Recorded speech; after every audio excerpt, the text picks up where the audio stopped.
बिस्मिल्लाहिर्रहमानिर्रहीम। अस्सलाम वालेकुम। आज की हमारी रेसिपी है कबाब की और आज मैं आपके साथ शेयर करी हूँ बकरीद स्पेशल कच्चे कीमे के कबाब की रेसिपी, जो कि बहुत ही क्विक है और बहुत ही इजी रेसिपी है।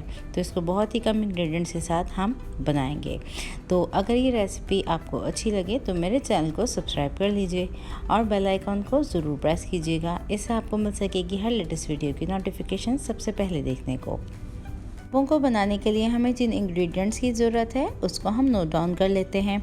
तो कबाब बनाने के लिए सबसे पहले हमें चाहिए होगा कीमा मैंने लिया है 750 ग्राम, मतलब 3 पाव, और ये बिल्कुल फ़ाइन कीमा पिसा हुआ है। इसके अंदर थोड़ा सा फैट भी मौजूद है। तो सबसे पहले तो इस कीमे के अंदर हम डाल देंगे स्प्रिंग अनियन, हरी प्याज के पत्ते, जो कि हमने ग्रीन पार्ट इस्तेमाल किया है, और ये हम डाल रहे हैं तकरीबन 3 से 4 खाने के चमचे। और इसी के साथ अब हम शामिल कर देंगे इसमें प्याज, और प्याज को मैंने बिल्कुल फ़ाइन कद्दूकश किया हुआ है, इसका मैंने पानी निकाला हुआ है। और इसी के साथ हम हरा धनिया डालेंगे, 3 से 4 खाने के चमचे इसमें बारीक कटा हुआ हरा धनिया डाल देंगे। और इसी के साथ अब हम डाल देंगे जिंजर गार्लिक पेस्ट, जो कि है 2 टीस्पून। इसी के साथ अब मैं शामिल करी हूँ कुटी हुई हरी मिर्चें, जो कि 1 टीस्पून इस्तेमाल करेंगे। कम या ज़्यादा आप डाल सकते हैं अपनी मर्ज़ी के मुताबिक। साथ ही इसमें कुचा भुना धनिया डालेंगे, 1 टेबल स्पून भर के डाला है हमने। और इसी के साथ हम डाल देंगे कुटी हुई लाल मिर्चें 1 टीस्पून, ये हमने शामिल कर दी। हम इसमें शामिल करेंगे गरम मसाला पाउडर। तो गरम मसाला पाउडर मैं यहाँ पे डाल रही हूँ 1.5 टीस्पून, और इसमें थोड़ा ज़्यादा क्वांटिटी में गरम मसाला पाउडर डालेंगे हम। और साथ ही अब हम इसमें शामिल कर देंगे रेगुलर रेड चिली पाउडर, जो कि 1/2 टीस्पून है। और इसी के साथ अब हम डाल देंगे बेसन को मैंने रोस्ट किया हुआ है तवे पे, तो ये 1/2 कप मैं डाल रही हूँ यहाँ पे।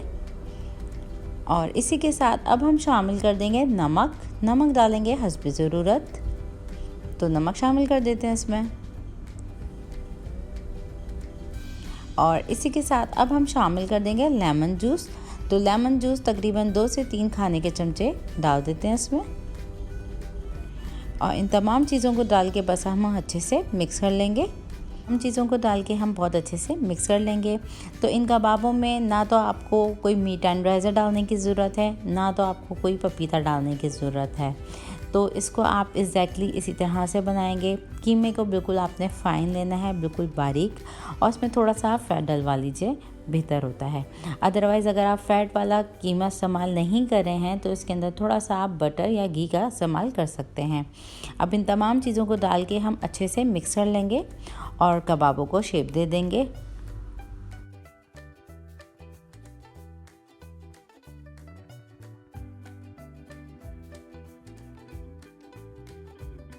को हमने बहुत अच्छे से मिक्स कर लिया है और अच्छे से मसल लिया है हमने। अब हम इसको शेप दे देते हैं। तो कबाबों को हमने ना तो बहुत ज़्यादा बड़ा बनाना है और ना बहुत ज़्यादा छोटे साइज़ का बनाना है। इसको हम दरमियाने साइज़ का बनाएंगे। अगर हम छोटे साइज़ का बनाएंगे तो ये बहुत ज़्यादा छोटे से श्रिंक हो जाएंगे। तो इसको हम मीडियम साइज़ का इस तरह से बनाएंगे और इस तरह से हम इसको फ्लैटन कर लेंगे। तो ये साइज़ है हमारे कबाबों का। तरह से बाकी के तमाम कबाबों को भी हम प्लेट में निकाल लेंगे बना के। और अब हम कबाबों को फ्राई कर लेते हैं। हम आ जाते हैं फ्राइंग की तरफ। कबाबों को हम फ्राई कर रहे हैं। तेल को हमने अच्छे से गर्म कर रखा है और अब हम एक एक करके कबाबों को डालते चले जाएंगे। इस तरह से गैप दे के हम कबाबों को डालेंगे। शुरू के 1 मिनट हमने इसको थोड़े से हाई हीट पे पकाना है, ताकि जब हम हाई हीट पे शुरू में पकाते हैं तो हमारे कबाब काफ़ी अच्छे से ऊपर से क्रिस्पी बनते हैं। तो इसको हम 1 मिनट के लिए सिर्फ हाई हीट पे पकाएंगे। 1 मिनट के बाद हम इसको पलट लेंगे इस तरह से, और इसी तरह से बारी बारी हम इसको अलट पलट करके फ्राई करेंगे।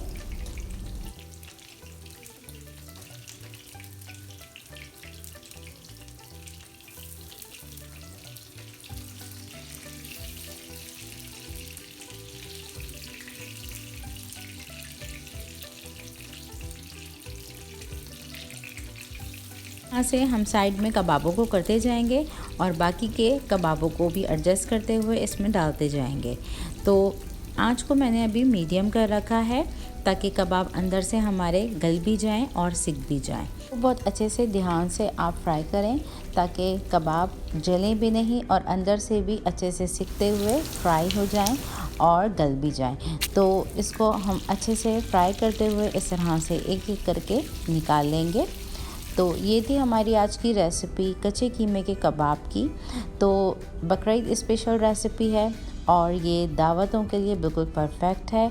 तो इसको आप फ्रीज़र में बना के रख सकते हैं और इसको फ्रीज़ कर सकते हैं। तो इस रेसिपी को आप ज़रूर ट्राई कीजिए, इसका फ़ीडबैक मुझे ज़रूर दीजिए। अगर आपको मेरी रेसिपीज़ अच्छी लगें तो इसको लाइक कीजिए, शेयर कीजिए और मुझे कमेंट कीजिए। और अगर आप मेरे चैनल पर नए आए हैं तो इसको एक बार सब्सक्राइब करके जाइए। Thanks for watching my video. Next recipe तक के लिए अल्लाह हाफ़िज़।